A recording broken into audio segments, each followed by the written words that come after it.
Good afternoon. Today we looked at some of the basics of reinforced soil structures. If I summarize the main points, the first thing is a reinforced soil structure is an internally stabilized structure. Basically, we have a block of soil which we internally stabilize with a reinforcement. So this stabilized block of soil acts like a gravity retaining wall. So it resists the applied earth pressure by its own weight, actually. So that is a basic concept. So today we will look at the design, actually. First of all, brief look at design philosophy, different. Then we start with a trial section, we certain initial dimensions we select, then we check for stability like that. So the initial sizing, what are the different recommendations in different codes that we will see. Then we will look at the external stability, one part only. Then we will look at the limit state design and LRFD, like that philosophy. So I didn't want to start with limit state because, first of all, you get a feeling of what are the loads, etc. Then we look at the load factors, etc. Now coming to the design philosophy, as I mentioned earlier, we have a reinforced soil, block of soil, which is reinforced with geogrids or geotextiles could be. Behind that, it is the retained soil. Then both are resting on the foundation soil because this is the original ground level where we are doing filling. And this is like a block, it's like a gravity retaining wall. There is a simple concept. So if you look at the forces, like this block of soil, it will have a facing also, drainage, etc. with reinforcements. It is acted upon by earth pressure from the retained fill. Same way, this will exert earth pressure on a gravity wall, RCC wall. It will exert active earth pressure on this block of soil. So there is a vertical stresses will be there, and due to the overturning effect due to the horizontal pressure also. So we have a sort of a trapezoidal bearing pressure distribution. So it will fail in many ways like that. It could be like sliding, bearing capacity, overturning, etc. Plus, the block itself has to be internally stabilized with reinforcement. So we should put sufficient reinforcement so that it is stable like that. So that part will be actually internal stability. Now, what are the design requirements? Like in the case of any structure, the first and foremost is it should not collapse actually. Because ours is a retaining structure, that means it should not slide, like it should not overturn, like a global stability should be there, bearing failure should not occur. Like these are the, it should not collapse. First and foremost is safety. Then the structure should be serviceable. Like we made it for a certain purpose actually. Maybe we are going to build a road on top. So the structure should not deflect too much. It should not deform too much so that it should not affect the function or the purpose for which it was built. Then structure should be durable. That means like we are going to, we have planned it, we'll be constructing it so that it will operate for a certain number of years, maybe 50 years, 100 years like that. So structure, that means all the components, like whether facing, reinforcement, everything should be durable for that design lifetime. Then the structure should look good, preferably, and it should be sustainable like that. So normally, like as our country develops, as a society progresses, these things become more important. Like many years back, like as long as if this collapse, we'll be happy because we are just at the very initial stage. Then as our society develops, it is its importance shift to serviceability like that. So this we are able to achieve, like we have success in preventing collapse. Then we focus attention on serviceability, like deflections, settlements, etc. We give more importance. Next, we'll go to durability like that. Then again, we have our society has developed further, we have gained more expertise also. So this part we are confident. So what becomes more important? Like aesthetics become more important. Similarly, sustainability, because we are more and more concerned about ecology, environmental aspect. So, like this is in any field, this will be the criteria.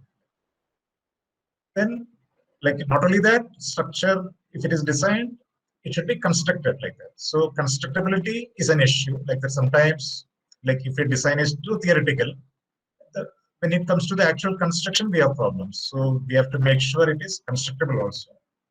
Then maintainability could be an issue because some structures can be easily maintained like that, whereas others it may be difficult. So again, that, and of course, at all stages, cost is an important criteria.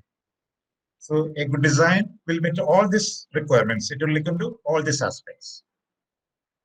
Then how to achieve that? We normally, like we may have different codes of practice. We have codes, we have guidelines, standards, etc.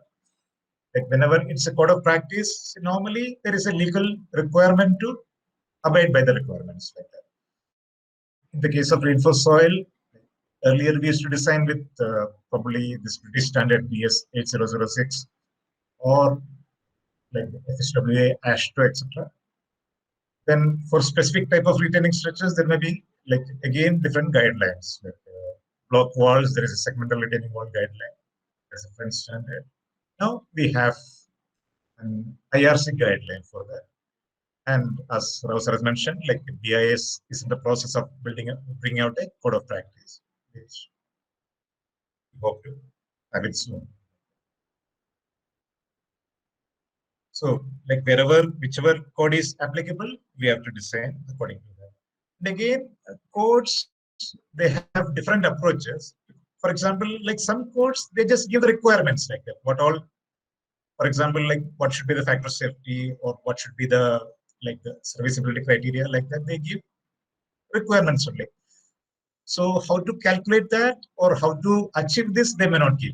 Whereas some codes give both. It will give the requirements as well as it gives the calculation procedures or the design procedure, etc. Both. Okay. Then coming to the design philosophy, like earlier we used to what we used to have the working stress or allowable stress design, or even structural design also we used to do that. The main objective is like the structure, it has certain allowable strength or certain allowable stress which you can tolerate, like safely. So we ensure that the actual imposed stresses are within that. It doesn't exceed the allowable stresses. So whether it was in concrete design, steel design, we used to do with the working stress method. Then slowly we went to the limit state actually. So like, later on we'll see what is it. Anyway, like all of us, we have some exposure to limit state design. Other like, for example, like structural design. Then LRFD, that means load and resistance factor design, is very similar to limit state. Only in the US they call it LRFD, whereas Europe, England, India also be limit state. So if you look at the popular codes, like most have shifted to limit state or LRFD. Only the NCMA is still more or less the working stress. So here we calculate the, for example, like the bearing capacity or sliding resistance. Then we just divide by it like a factor of safety. Whereas in the limit state, we apply load factors. Then like we apply material factors like that. It's like a slightly more complex approach, but it's a more rational method of design.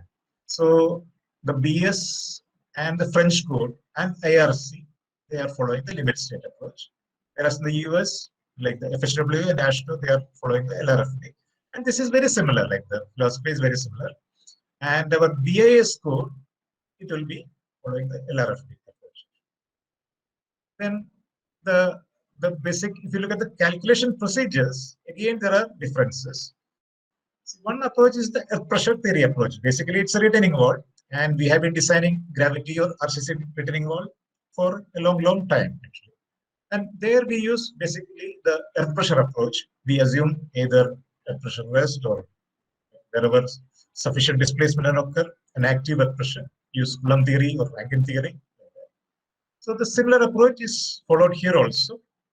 Like For example, the tie-back wedge method, which is used for geosthetic reinforcement in the BS code as well as FHWA, is an earth pressure approach because we assume the active earth pressure conditions, then earth pressures are calculated using Rankine or Coulomb formula, and the design is done. Similarly, the AASHTO, FHWA, they call it a simplified method for extensive reinforcement. But by and large, it is similar to tie-back wedge method. It's an earth pressure approach. There are also, like here we are assuming, like the reinforced soil structure also, it follows the Coulomb or Rankine active earth pressure condition. Sometimes the measurements in the actual structures showed that it is not the case actually. Earth pressure distribution is different. So there are some methods which are semi-empirical. That means it is based on the actual distribution of earth pressures and reinforcement forces measured in actual structures. So one example is coherent gravity method, which is used for metallic strips. Another is the case stiffness method, or nowadays it has come into the AASHTO latest version 2020, which is called the simplified stiffness method. So this is for metallic reinforcement. This is for polymeric reinforcement. So this is based on actual measurement of loads and pressure distribution in structures. Then we have what is known as the limiting equilibrium. Like in the slope stability, we are familiar with the Bishop method and similar methods. We assume various failure surfaces and calculate the factor safety. A similar approach is used for reinforced soil also. Again, this is coming to the AASHTO 2020 method. Then there are numerical methods like finite element, finite difference. So suppose very complicated structures like very unusual geometry or loading, at that time only probably we'll go to these numerical methods. Otherwise, we will design and use this type of. Now, if you look at the steps in design, one is first we will collect all data, all the required data for the design. Then we normally the design is by trial and error. We assume a certain dimension. Then when check for like stability, serviceability, etc. So if it is safe, it is fine. Otherwise, again we'll have to increase the dimensions. Then we'll check for collapse limit state. That means, as I mentioned, the first requirement is to ensure that the structure does not fail or collapse. So then we check for serviceability limit state. Of course, durability issues we have to address. Then detailing will be there, like certain, for example, like drainage, etc. These are the important steps in design. Now, what are the data we have to collect? See, first is the wall geometry. That means like we are going to build a reinforced soil retaining wall. So what should be the height? So that will depend on what is because we are doing our basic objective is to above the existing ground level, we have to do some filling. We have to raise the ground actually, maybe for building a road or some other purpose. So we have to determine what is the existing ground level. Then the finished ground level or the finished road level, how much we are going to raise. Then we may require the ground slope in front of the toe. Like sometimes the ground may be horizontal, maybe it is a hill like that. That we have to determine because that will also have an impact on design. And what kind of facing pattern we require? Like, do we construct the wall in one single step? Like, see if it is 5 meter or 10 meter, we can do. But if it is the wall height is say 20 meter or 30 meter, maybe we may do it in 2 or 3 steps like that. All will come into the wall geometry. Then we have to determine the subsurface conditions because basically this is a structure which is going to be constructed on the ground. So we will have to ensure that the ground itself will not fail. So we have to understand what are the strata in wall. Then we have to determine all the design parameters like cohesion, friction angle, density, compressibility characteristics like that, groundwater, etc. Also, the geotechnical investigation we have to carry out and collect all the details. Then the structure may be subjected to various loads actually. If it is a road, it will be subjected to traffic loads. Like sometimes our reinforced wall may be abutment, like the bridge deck may be sitting on the wall like that. So that time the loads applied by the bridge deck, horizontal, vertical, etc., all have to be collected. Then earthquake, if it is a, like if seismicity is important, we have to determine that. Then we may have like the effects of water, like scour. Like, so if it is an approach to a bridge, then the wall may be subjected to floods actually. Or like we are constructing the wall to retain a river bank, then again flooding. Our wall may be submerged for some time. Then there could be sudden drawdown. That means the water outside the wall will drop fast, whereas the water within the soil, so it may take more time to drop actually. So there will be a differential hydrostatic pressure will be there. We have to check for those conditions. Then when water flows, it may cause scour like that. Again, that may threaten the stability of the wall. So all this data we have to collect. Then material characteristics. That means the properties of the reinforcement, the facing, connections, then the soil properties, both reinforced soil and retained. Then we may have to assess if there are any special functional or performance requirements. For example, if it is a true abutment, that means there may be some cases where the bridge itself, the structure may be directly resting on the reinforced soil wall. So in this case, the performance requirement may be more stringent. Then there could be other situations. For example, like many years before, I worked in the dedicated freight corridor project, which is a railway project, and track is specially built for good trains. And here we have heavy axle loads. Let's see, normal, I think the railways is something like maybe 22 or 24 ton axle loads, whereas for the freight corridor, it is 32.5 ton axle loads. So the live load will be higher. And another is like when see normally most of the walls are built for highways. In the case of a highway, we will have a bituminous pavement. So the ingress of water will be less because of course some water may enter, but whereas in the railways, so there is no bitumen there. Like basically we'll have the ballast and blanket layer, which is highly permeable. So all the rainwater may go inside like that. And another could be because for the maintenance, see, after some time, we'll have to do rehabilitation of the track. So at that time, we have to take out the ballast, maybe with machines. So existing ballast has to be removed, cleaned, and put it back like that. So if you have the reinforcement immediately below the ballast, so it will get disturbed. So here we have to ensure that the topmost reinforcement has to be at a certain depth below the bottom of the ballast like that. So in the specifications, so there we had what are known as rail flyovers. That means in many cases where the new track will cross the existing railway track, there will be a flyover. So that means the trains will run over. So for that, reinforced soil structures where has to be designed. So in the specifications, we put many of these conditions actually. So each structure we have to evaluate, like because each may have some unique requirements. Then we come to the preliminary sizing.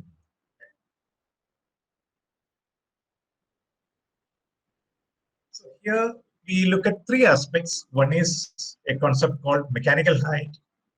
Then we have to give a minimum embedment. That means below the existing ground level, we have to give a minimum embedment. Then a minimum length of reinforcement. So this mechanical height is a concept which is in the BS code and French code. And since our Indian Road Congress guideline, we follow the BS code, we also adapted the mechanical height. So here, like suppose we have a wall, like this is the facing. So H1 is the height of the facing. And we may have like a sloping surcharge and probably a road level is this like that. So this is sort of total height, H total height. So the mechanical height is defined like this. So from here, we draw a line at this angle like that. And where it intercepts, we take a horizontal line. This height is defined as the mechanical height. So in many cases, the embedment is related to the height. Similarly, the minimum length of reinforcement is related to the height. So all this will be a function of the mechanical height, actually, not the facing height. Whereas if you look at the FSWA AASHTO, they don't have this concept of mechanical height. They go with the probably the facing height. And suppose we have like a normal situation we have in India.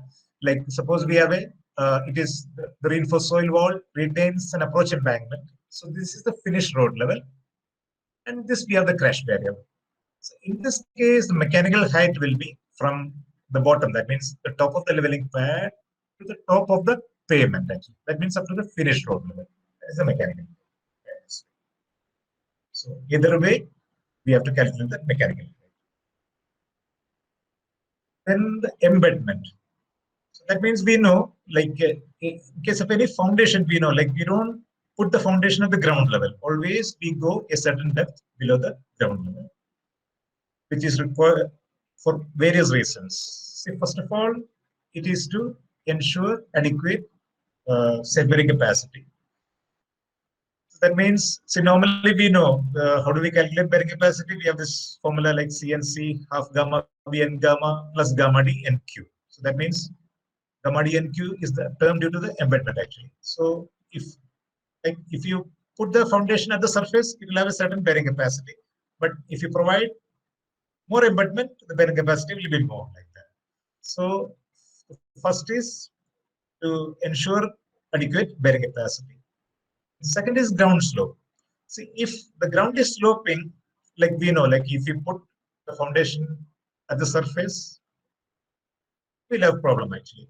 So normally when we provide more embedment, what we are doing is like we are keeping the foundation more and more away from the edge of the slope.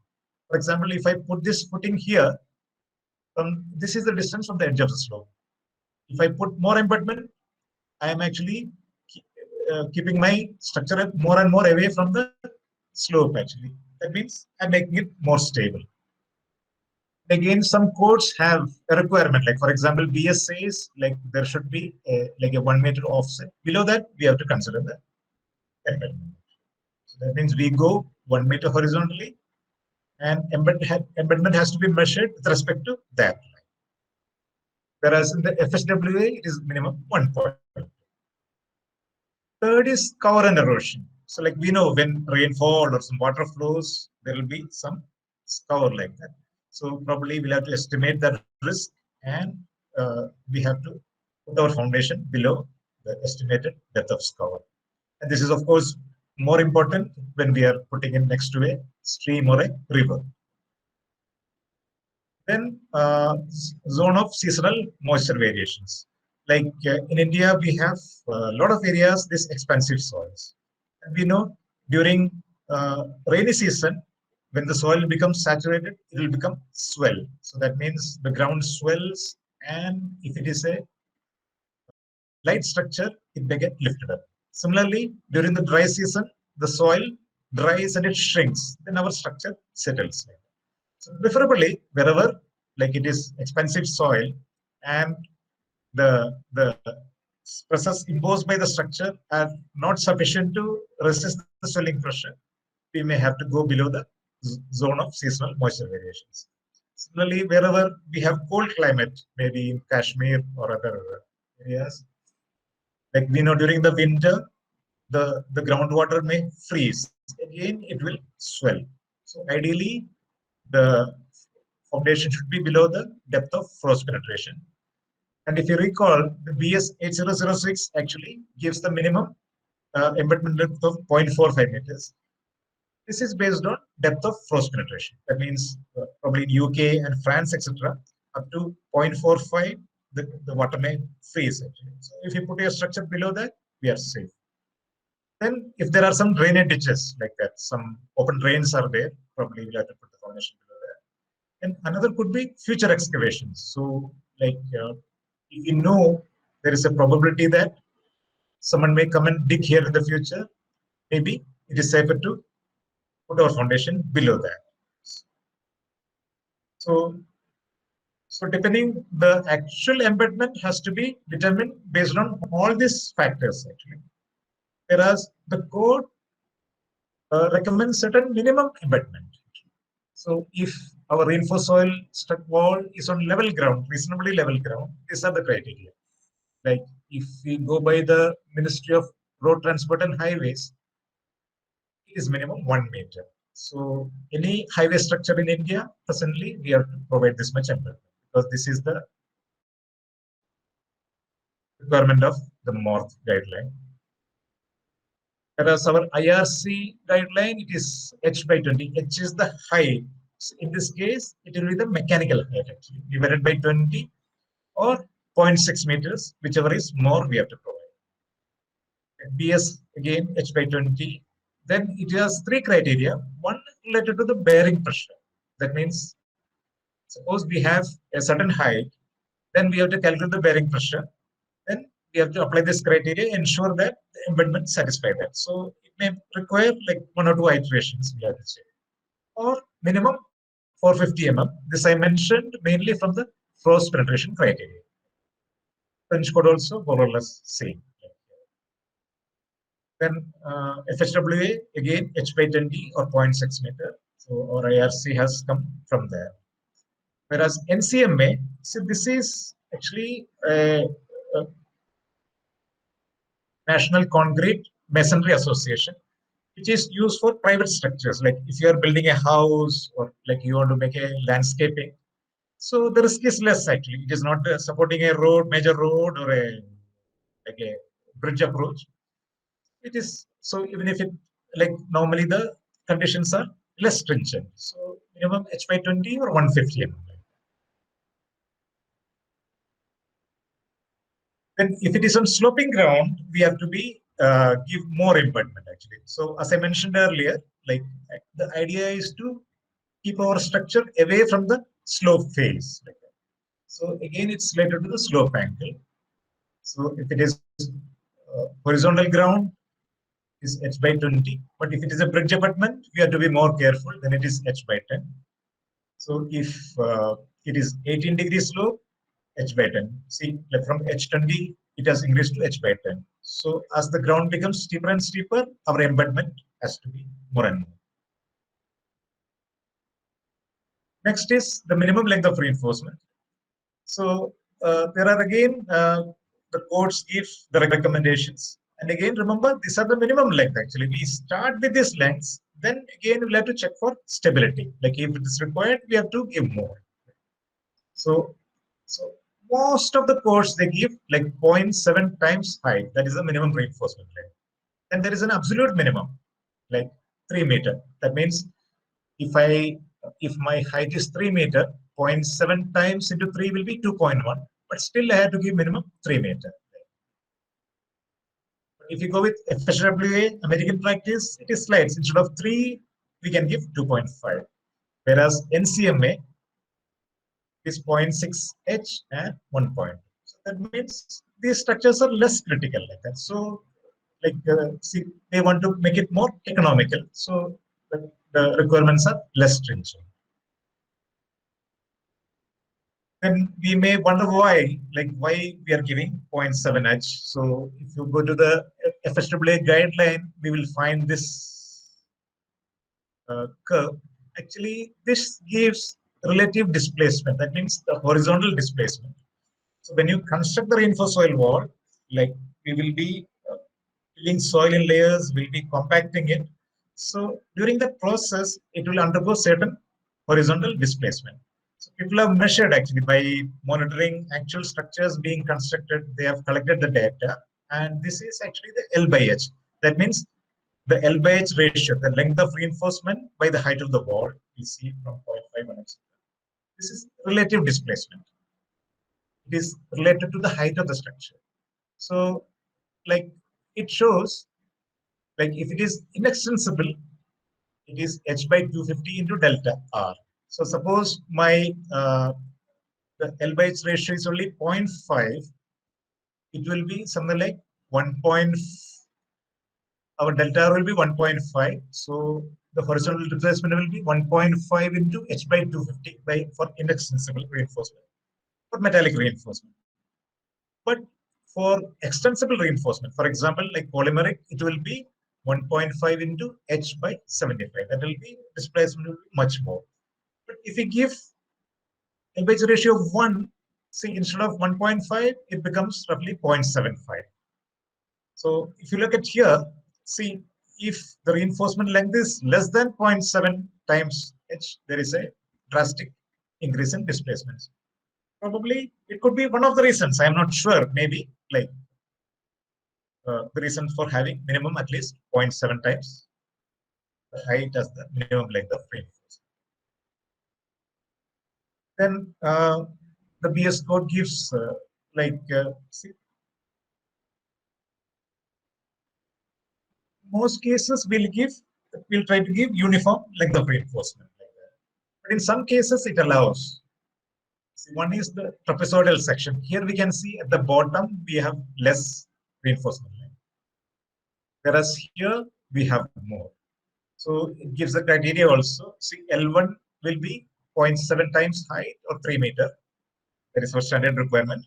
Whereas at the bottom we can come up to say 0.4 h. Still minimum has to be 3 meter. So this is useful. Suppose we have like a hilly area, we want to construct a reinforced wall, and it is good rock here. See, now, if I want to provide minimum 0.7 times height, then I have to excavate all this rock and put the reinforcement, which may not be required because since it is very sound rock, we have to give only some certain minimum embedment. So for that, those kind of situations, we can use this. There are some codes, like for example, I have seen the Australian code. They very specifically say like the trapezoidal section can be used only in rock actually.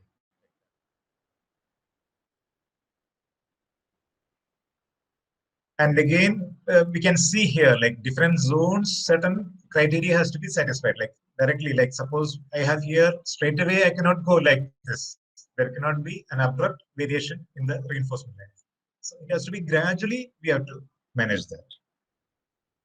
Similarly, sometimes what happens like when we, in some cases, when we check for sliding, we find, see, normally we give 0.7 times height.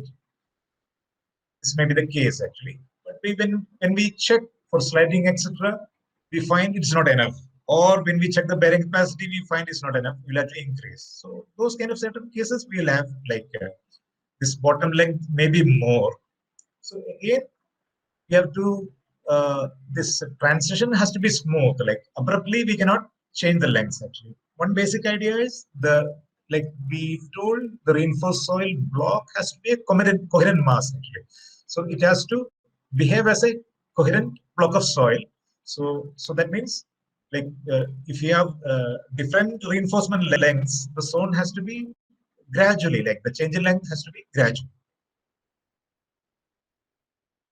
So that was about the initial sizing. So the initial embedment we have given, the initial length we have decided. Then we have to check for external stability. So the basic external means the failure will occur outside the reinforced soil zone. Actually. So whatever failure, the failure will occur outside this. So in other way, in this kind of failure, the strength of the reinforcement or the tension in the reinforcement does not play any role. That is why we call external stability. All the failure is outside the reinforced soil mass. So again, if you look at the basic concept is what, like we have a block of soil. So this has to act like a gravity retaining wall. So it has to resist the earth pressure. That means the soil where this will apply active earth pressure on this, trying to push it forward or overturn it like that. So it's not fail in sliding and it's not overturn. So similarly, like there will be this imposes a vertical stress. Similarly, due to the horizontal force, we may have a trapezoidal type of distribution. Like this is applicable for rigid foundations. So whereas the applied bearing pressures should not be more than the safe bearing capacity. Like the bearing failure should not occur. Then we have seen, see, basically again, of course, we are putting the reinforcements, but we know soil cannot take tension like So the node tension criteria has to be satisfied, or certain eccentricity requirement. That means the eccentricity should be within allowable limits. So these are the checks we do for any gravity retaining wall. Like if you are designing a masonry wall or a PCC wall or a Gabion wall or even an RCC wall, we will do all this check. So this is same for reinforced soil wall also. So now sliding is like we have this block of soil. This is acted upon by the active earth pressure, which tends to push this wall forward. So how does it resist sliding? Because of frictional resistance mobilized at the base. So here I've given a comparison, like how do we check for sliding in a RCC retaining wall, like a cantilever retaining wall. So normally, like the stem and the base slab plus the weight of soil above the base slab. So this develops friction due to the total weight of the wall. At the bottom, frictional stress are mobilized. And we calculate the total active earth pressure, which is of K gamma h square, we can calculate. We can use Rankine theory or Coulomb theory. We calculate the total horizontal force due to the active earth pressure. Then we will calculate the frictional resistance. And again, basically simple, like if you recall our the sliding of the block actually. Basically, it's like a block which is acted upon by a vertical force and a horizontal force. And it is stable as long as the frictional resistance mobilized is less than the horizontal force. So we can check the factor safety, we calculate the disturbing force, which is total active earth pressure. Then we calculate the resisting force, which is equal to this length of the base slab multiplied by the frictional stresses. And we normally ensure, like in the normal working stress method of design, a factor safety of 1.5. Same way we check for reinforced soil wall also. We calculate the total active earth pressure, then the weight, the self weight plus any permanent surcharge here, then multiplied by the coefficient of friction. So in this case, it will be because the tan phi, that will be the coefficient of friction. Then we have to ensure that the minimum factor safety has to be met. So in case the calculated factor safety is less than the required, then we have to increase the length. That means this is a gravity wall. The only way we can resist applied loads is by its own weight. So if say the factor safety is less, we have to increase its weight. And how do we increase the weight? By increasing the length of the reinforcement. Then we check for bearing capacity and eccentricity. Same way for the cantilever retaining wall, like we calculate like there is a vertical stress due to the weight of all this. Then there will be due to the overturning effect, you will have this type of trapezoidal distribution. So normally structural engineers, they are fond of this type of distribution, like they calculate whenever they design. I have found they are this. So we calculate the maximum bearing pressure, so that has to be less than the safe bearing capacity. Again, eccentricity at the base actually. So here, what happens? So normally the bearing pressure will be minimum here and maximum here. So if the eccentricity is more, suppose the width is less, the point will come like that. Here, the stress will be 0. It will be a triangular distribution. And eccentricity even further, like we know, like tension cannot develop here because soil and this base slab, we cannot develop tension. So probably this will reduce actually like that. So the stress will become more and more concentrated. So we want to avoid that situation. So he has to be within the middle third, which means suppose our resultant is here, that means the pressure here will be 0. So that is the maximum we can allow. So the resultant has to fall within the middle third, so that the base we have basically compressive stresses. Same way we can do here also. Like conceptually, it is very same. The reinforced soil also. only difference would be because this is a rigid, like if uh, the concrete slab, it's a rigid structure, whereas in the case of reinforced soil, it's a flexible. So actual bearing pressure distribution could be like that. This is actually taken from the BS code. You'll find this diagram. So the distribution may be something like that. So here it is the gamma times h. That means unit weight into h. That will be the vertical pressure. But in this portion, because of this horizontal pressure, there is an overturning effect. So here the bearing pressure will increase, and here it will become more or less zero because it's a flexible structure actually. So, so instead of this, we will assume a distribution for the calculation of bearing capacity, what we call the Meyerhof pressure distribution. So we calculate the RV is the resultant vertical force. That means we sum up all the vertical forces. That means the self weight of the soil plus any surcharge acting here. That will be our resultant vertical force divided by L minus 2E. That means we will calculate the eccentricity. That means what is the distance at which the resultant acts. So that means from the, we'll calculate the resisting moment, we'll calculate the driving moment, then we can calculate the eccentricity.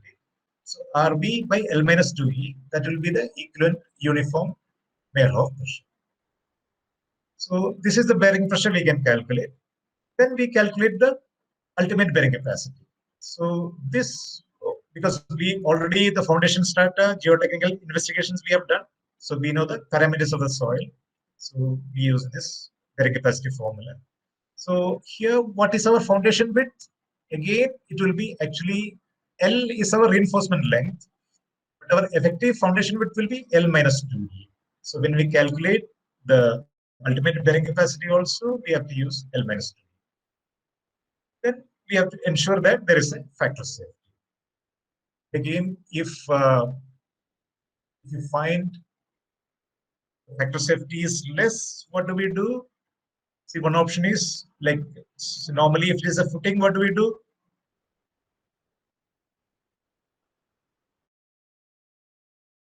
And first we try say a 1 meter by 1 meter footing. Then we calculate the bearing pressure, we calculate the bearing capacity, fine, it's not safe. Then we can give a larger footing, like maybe 1.5, 1.5 or 2 meter by 2 meter. So that footing distributes the load over a larger area. So the bearing pressure reduces. And we know a larger footing means, especially in a like a sandy soil, it will have more bearing capacity also. Problem is solved. But here we have a problem actually. So like if we try to increase the length, what happens? Like my length of reinforcement increases, but my RV will also increase, which is more weight. So only thing will happen, my eccentricity will slightly reduce. So L minus D. Still, that bearing pressure will be there. And our theoretical limit will be this gamma h. See, whatever be the length of the reinforcement, the bearing pressure we cannot reduce below this gamma h. So, so by increasing the length, we can have some improvement in factor safety, but not much actually. So again, if you have any problem, then the only option will be ground improvement. You have to do ground improvement to achieve the required factor safety. And eccentricity. So like normally, like for the like mass gravity, like if it was a masonry or a gabion wall, we have the condition not only at the base, anywhere we have to ensure that the eccentricity is certain within the permissible limit. So normally it is middle third. That was our usual practice actually, so that no tension condition is satisfied. So we can calculate. We see normally we calculate what is the resisting moment about, like if you are calculating moments about the toe, this will be the formula. Or else directly we can calculate about any point also we can take the moments. So accordingly this equation will vary. So this is valid for when we calculate the resisting moment and driving moment about the toe. Okay, determine the E. And this we have to compare with the allowable eccentricity. And overturning, like we know, like this shows an actual wall. Sometimes So we may be wondering whether walls do overturn. Like, at least for concrete, we know like if factor safety is less, it may overturn. So normally for gravity RCC walls, we require a factor safety against overturning of 2. That means the resisting moment divided by the overturning moment greater than 2. So here I would like to ask a simple question. Just to think about it. Like, see, normally so that means MR is 2 times the overturning moment. So have you ever wondered, like, why not the structure does not overturn this side like that? Like, we know, like, if the overturning moment is more than the resisting moment, it will overturn this way. It is obvious, like. But always in design, we are ensuring a factor safety of 2. That means this direction moment is much more than the overturning moment. So why does it not overturn this way? So just think about it and you can give the answer later.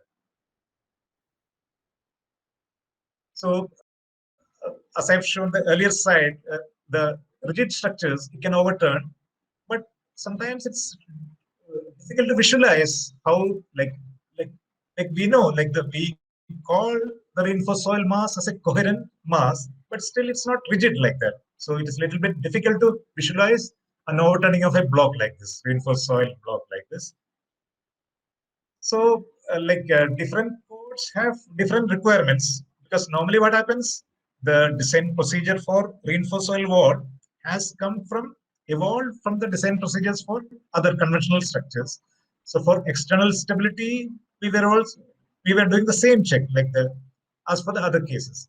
But slowly, sometimes we realized like maybe this is not a realistic mode of failure for reinforced soil structures. So different codes have different requirements. So I just going a comparison. Like, if you look at IRC, it requires both. Like, we have to check for overturning and we have to check for eccentricity. And the eccentricity has to be less than L by 6. So basically, the resultant has to be within the middle third. That is the criteria. If you look at BS 8006, overturning check is not required, eccentricity check is also not required. Of course, eccentricity will calculate for the bearing pressure purpose only. Okay. French code also same like that. But if you look at FHWA, like overturning check is not required, but eccentricity check we have to done, and this criteria has to be satisfied. Whereas in the case of NCMA, overturning has to be checked, but eccentricity is not required. So, like some differences, like see, normally the codes reflect the view of the people who made that code like that. So there are always some differences. But and again, one thing you have to remember, like, see, when we talked about this L by 6, actually that was actually for working stress design. Whereas later on we shifted to limit state or LRFD. So here what happens? Sometimes we use different load factors. Like vertical forces, we may use a different factor. Horizontal force, we have to use a different factor. So, like if you put the same criteria here, it may become too stringent actually. So this part actually, when the IRC made the specifications, probably somehow they missed this point actually. So now what happens? Like many people are finding it difficult. Like, see, when you do a design, actually we are using load factors. It is a limit state approach we are using. So it becomes very costly. Like sometimes what happens, just to satisfy this requirement, we have to increase the reinforcement length too much. It is not rational actually. So again, when we mix up things, sometimes we make mistakes. And another important factor is the global stability. So entire mass should not fail, and this is important in different situations. First of all, like when the ground here is sloping, actually we have to be very careful about those. Then especially when the foundation soil is very weak. Suppose it's a soft clay, we had failures, global failures when the foundation strata are soft clay. Then we have, sometimes we have several, like 2 or 3 tier structures. So here also, like global stability. So normally, like we check this using slope stability software. We have like slide or slope W. Any slope stability packages, we can put this geometry reinforcement. And we assume various slip circles or wedges, then do the stability analysis. And see now, like we have to, the structure has to be stable against sliding, against bearing failure, against global failure, and sometimes there is a liquefaction. Let's suppose we cannot put, suppose it is a loose saturated sands and a seismically active zone. So if the ground liquefies, our structure also will fail. So we have to ensure that the ground does not liquefy. Then settlement, of course, that will come in serviceability. But sometimes what happens, it may be safe actually, but if the settlement is too much, then also what do? We have to do ground improvement. So first we have to do the ground improvement, then we have to conserve this. So I've just listed the various, like simplest maybe excavation and replacement. But then where it is more complicated, we have to go with various options. Options using geosynthetics are available, like basal reinforcement mattress, the prefabricated vertical trains, or sometimes stone columns, etc. Mixing concrete piles, or sometimes if it is like very sand-like strata, even densification. But again, ground improvement is important. We'll just briefly look at the limit state. So now we got a fair idea of the design procedure. So we will be better able to appreciate the limit state design concepts. The allowable or working stress design, we have the loads. Then we have the structure has a certain strength. So principle is like the strength divided by the load, it should be greater than the strength divided by the factor of safety, it should be greater than the applied loads. For example, we calculate the ultimate bearing capacity divided by a factor of safety, it should be greater than the applied load. Similarly, sliding, it's applicable to all failure mechanisms. And the F is the factor of safety, which the codes will prescribe.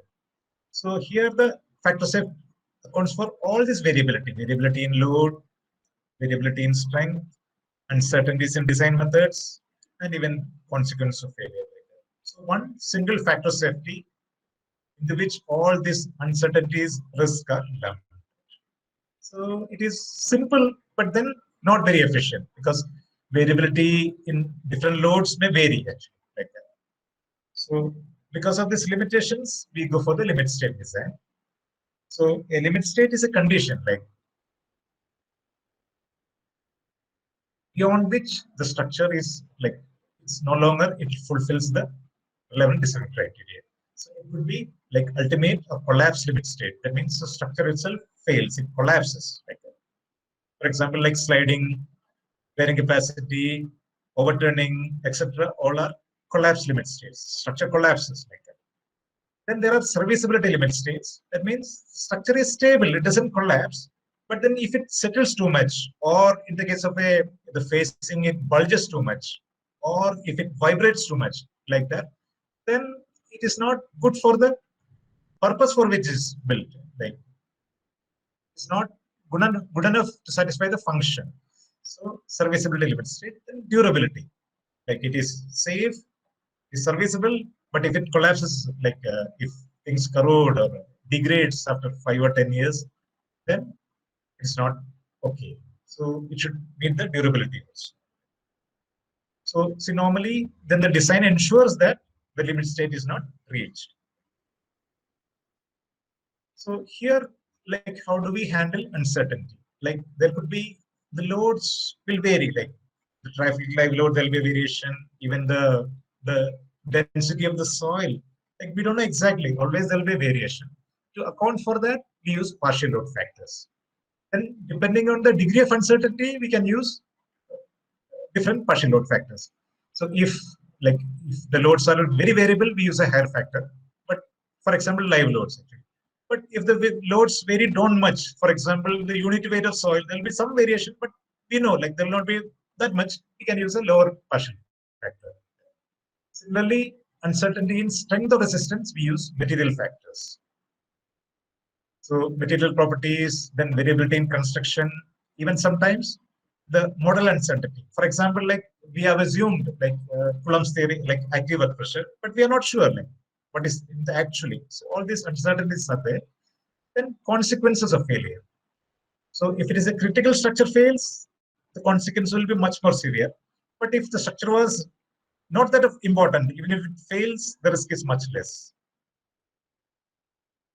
So like I have compared limit state and LRFD. So limit state, like again, same loads, we have to evaluate strengths, we have to evaluate then the partial load factors. So from the nominal load, we calculate the factored load. That means we have load factors which are usually greater than 1 or 1 like that.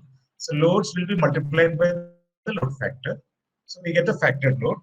Similarly, we have strength and partial material factors. So this also will be greater than 1.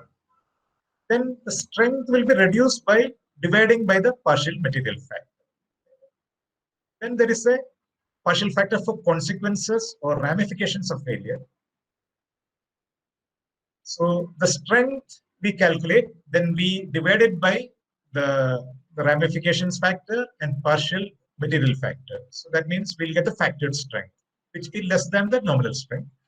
This we compare with the factored load. The factored strength has to be more than the factored load.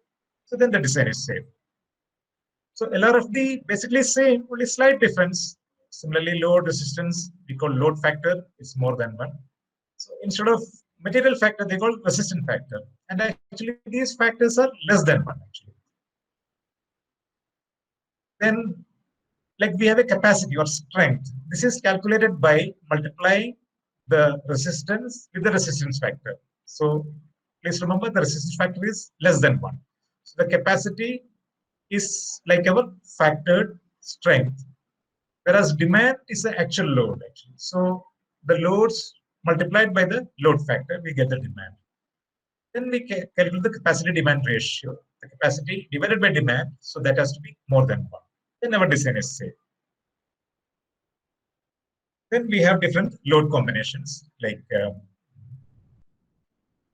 mass of the reinforced body. So limit state, we multiply by 1 point. These are the load factors. Actually.